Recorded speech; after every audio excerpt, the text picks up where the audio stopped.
Ahoy, fellas! Frank and Dave back again on YouTube. This is my Battle of Britain group build, part 8. Frankie Dave's Battle of Britain group build featuring my Airfix 124 scale Spitfire. Okay, fellas, taking off from the last video I'd done, since appreciating has been added to the model itself plus the priming, and models set aside dry for at least 3 days. So now it's time for me to paint the other side using Model Master SkyType S paint. I went ahead and airbrushed the other side using SkyType S by Model Master paint. It's already been done already. And gee folks, that post shading really pays off. It does, you know. I done it years ago though, just never got into it. I would more or less like to build factory fresh models, you know, as they came out the assembly line, but that post shading really spruces up the build. I'm pretty happy with it. And Warren's 109 is another brilliant example of how his pre shading came through, and I'm so happy that he got all that tape off, you know, and had to worry about no more excess peeling of the primer off the plastic. But he's a very happy capper in that, and he's very lucky. He got off lightly. So, my congrats to you, Warren. Okay, back to the update number 8 of my group build. Since the sky color has been applied to the undersides of the model itself, I let it set inside of dry, and I'm going to let it dry overnight, and tomorrow I'll go ahead and apply the dark green and the dark earth. That'll complete the whole camouflage, and everything else is just here and there. So it looks like Warren and I are just neck to neck. We just seem to connect on the same frequency range. He's across the pond, and I'm across the pond, and it seems like our ESP has clicked together. I mean, what I've done, he's done. What he's done, I've done. And we've got a good chance both of us being finished at the same time. So, judging the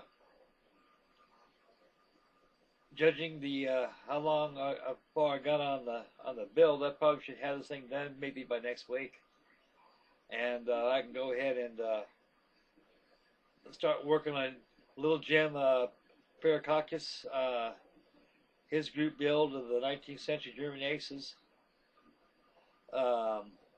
Group build he has, and like I say on my last inbox review, I like to go ahead and do a 109E, 148 scale by Pegasus Models, and that'll be that. Okay, fellas, let's go see what's shaking on the workbench, and we'll go right back to and check out the update of the paint schedule of the SkyType S on the other sides of my Spitfire. Stay focused, fellas. Here we go. Okay, fellas, back at the workbench. As I zoom in right there, you can see how that pre-shading really comes in there.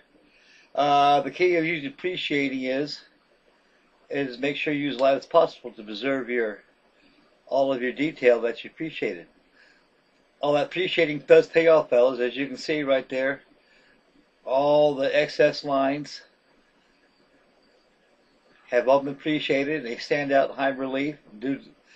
With the SkyType S over it, it really brings out the pre-shading.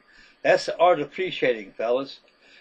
You don't want to overdo with your finished color on top of the pre-shading, or you destroy your pre-shading, then end up post-shading. So you don't need this. Does not need pre-shading at all. As you see, lines along the flaps, the ailerons, the ammo bays, inspection panels, all have been highlighted with pre-shading. And as I turn the camera a little more, we'll go to the rear of the tail feathers right there. Tail feathers are treated the same way. The stabilizers, they're functional. They go up and down. As you can see, the relief of the pre-shading shows up through the stabilizers as well as the wings. And the tail limpage of the fuselage has pre-shading too. And right now, let's go ahead and zoom out, and I'll change positions on here. And change the perspective of the overall view of the painting of the underside using Model Master SkyType S. If you can't find it, use white, green with a hint of light gray paint. You got your sky with a little touch of yellow.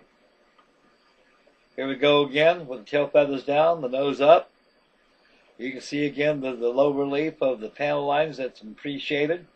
See, fellas, as long as you get those panel lines painted in, don't worry about the oversprayed pre-shade because it'll disappear as you apply the finished color. And you can see all the detail that I was pre-shaded previously has stand out in pretty good low relief.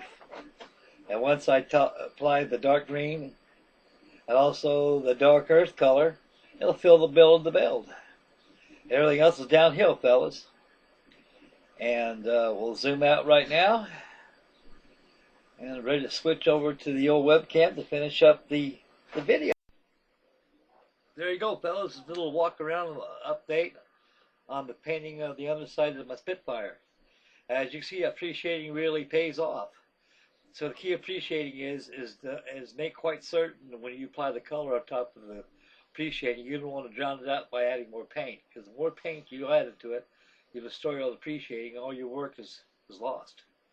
So the idea is you can control the appreciating by how much amount of paint is applied to the color.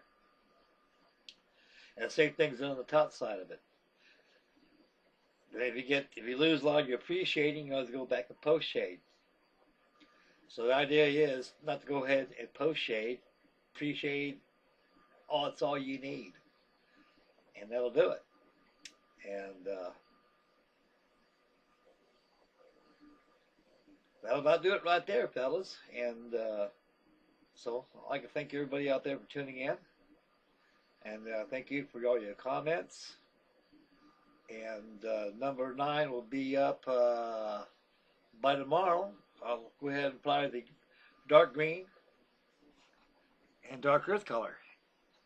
And I'll complete the paint schedule on my Spitfire. And I'll go ahead and add the exhaust baffles after that and weather them out as well. And the build will progress as it goes down the downhill slide of being finished. And hopefully I should have it done probably by Monday of next week. I'll have this build completely terminated. And all you fellas that started late already, that's great. You got to the end of this month, you got plenty of time. If you got other builds you want to do, like group builds and stuff like that, that's finish up on your plate before you go any further on my build. If you guys need an extension on it, I'll throw it in another week. I'll give you plenty of ample time to take care of what's on the plate and also my finished build. And I'll be glad to come aboard your guys' group builds. Right now, I'm going to start work on little Jim Perakakis to get his group build going. It's an adorable little 109 I got. For $10 you can't beat it.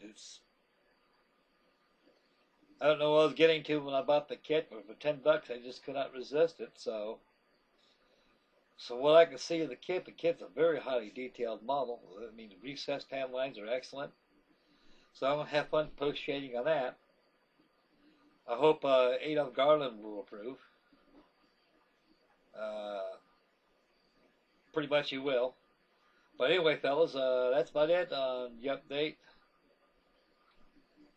Number 8 of my Metal Written group build. And I'd like to thank everybody for tuning in. Keep bringing your comments in. I'll answer them on the fly as I can. And if I can't get to all you fellas individually on there as your comments, I always post on my reply to my gratitude to all you fellows who replied, and if there's a question in turn that needs to be answered, I'll answer you on the fly. And right now, it's Frankie Day ready to sign off right here. Again, I'd like to thank everybody for tuning in. Thanks for your comments, and may God bless, and we'll catch you on the next video, fellas. Y'all take care, boys. We'll catch you in the next video. Bye now.